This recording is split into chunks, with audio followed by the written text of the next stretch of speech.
When it comes to protection of your precious resources, whether it's personnel, field equipment, or production facilities, take a minute to examine your potential growth and ask yourself, should I be without a defensive strategy in the event I am attacked? The Project TH-399 is the most modern in a line of popular defense spacecraft capable of delivering our famous Loot 11 missiles with pinpoint accuracy.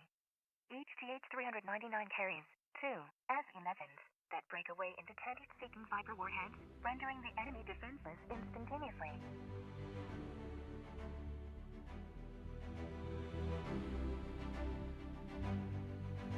Don't be a victim of gravitational constraints when trade with potential customers depends on efficient production and delivery.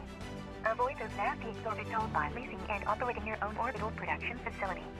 Each facility has been manufactured to space-art quality standard, complete with portable working gas receiving facility, oxygen and nitrogen tank, piping, and ventilation ductwork, 55 citizen workspaces, power grid, potable water storage, filter, railing system, helium-3 tank supply, retardable yearly, SH2 fuel storage and sublease, receiving and storage area, and navigation.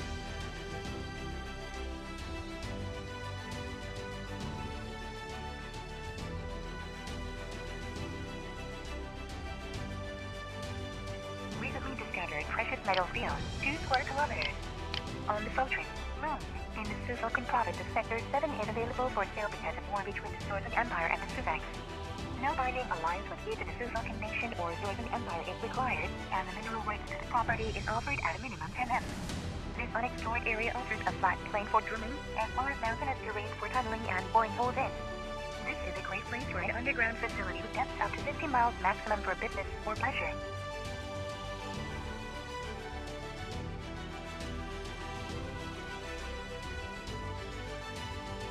Slow delivery times going down?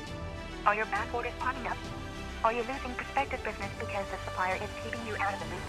Expedite orders without delay by using the X-1C as your cargo support vessel. The 1C features 35-meter of cargo, plus a fully functional robotic arm for hoisting and retrieving heavy loads up to 30 tons. The 1C is especially suited for shipping 50-feet canisters of spectro-signatured records from mining operations to your inventory locations without delay. Your safety cannot be compromised. The 1C operates in a 1D parsec radius. Increase hyper-performance by adding Hyperion Pulsing Network HPN to your Helican crystals up to 3,000 terabytes for added acceleration, similar to the assault vehicles used by Zorgan military.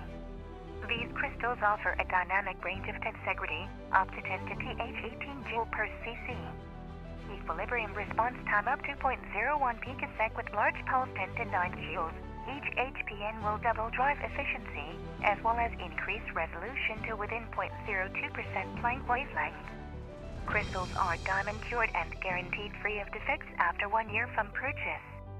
Order today by securing a 5M loan with nothing down.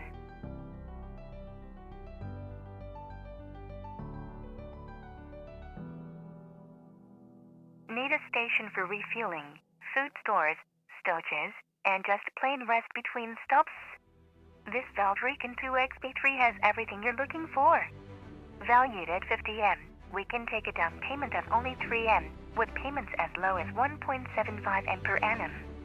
All receiving docks are compatible with earth mining and cargo vessels, in addition to Valdrecan cruisers, which are also available for the Great Escape vacation packages. Purchase the 2XP3 and you are instantly eligible to receive 1-star class cruise per year for the next 5 years to any Valdrecan quadrant, including the asteroid fields of Lucrezia.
But here we are.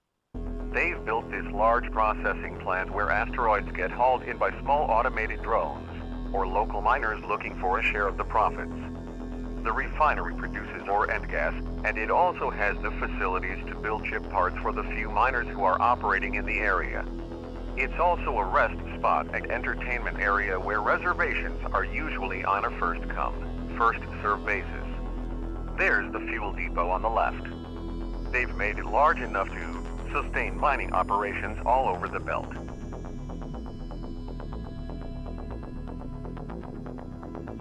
Freighter convoys, which are part of the USC, operate all over the belt. I'm not suspecting there's too many of them around here right now. The reason why the USC doesn't usually send freighters to refuel here is because they'd probably drain the supply faster than it could be replenished. The last group of rogues were scout ships paid by the USC. Slightly below the fuel depot is a large array of solar panels that provide the power to the station and whatever extra that can be converted and beamed into the main asteroid.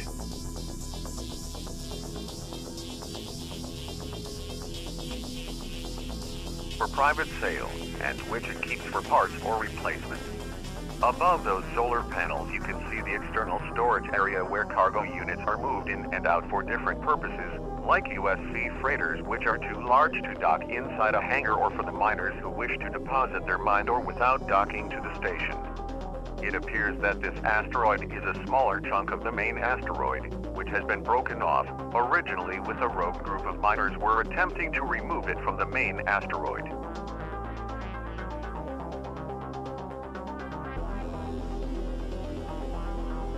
The SATCOM that was originally used to program a predetermined flight path through the industrial facility eventually got hacked by an open-source coder, which is why so many of us are just sightseeing without stopping by.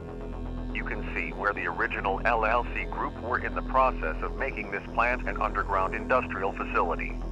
Word got out, and some of the tourists and curiosity seekers that drifted in turned the whole thing into an underground resort complex.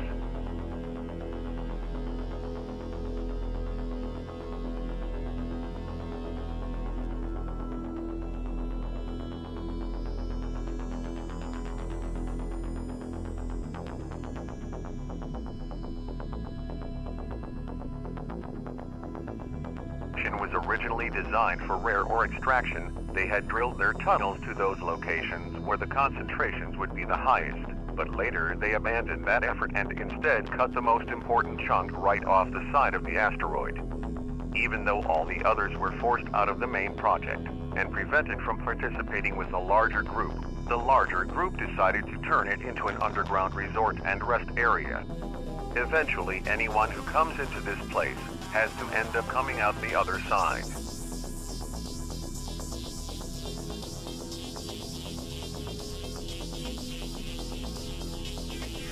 The above diagram is a schematic of the thrust ring, ring chamber, propulsion chamber, and aft fuselage framing for loading.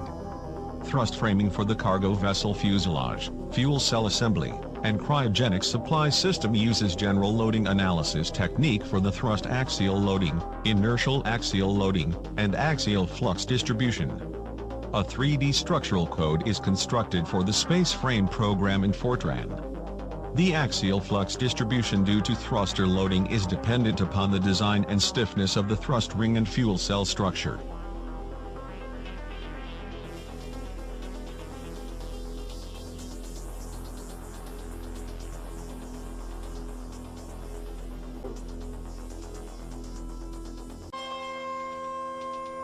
An iteration method for estimating sizing uses a Fortran space frame analysis.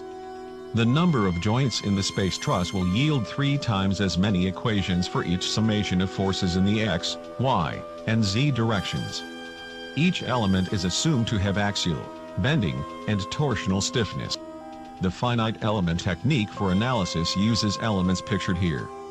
The thruster framing analysis uses point distribution loading at each point of intersection between stringers from a radial direction whose point of origin is the chamber center line just outside the outer ignition ring.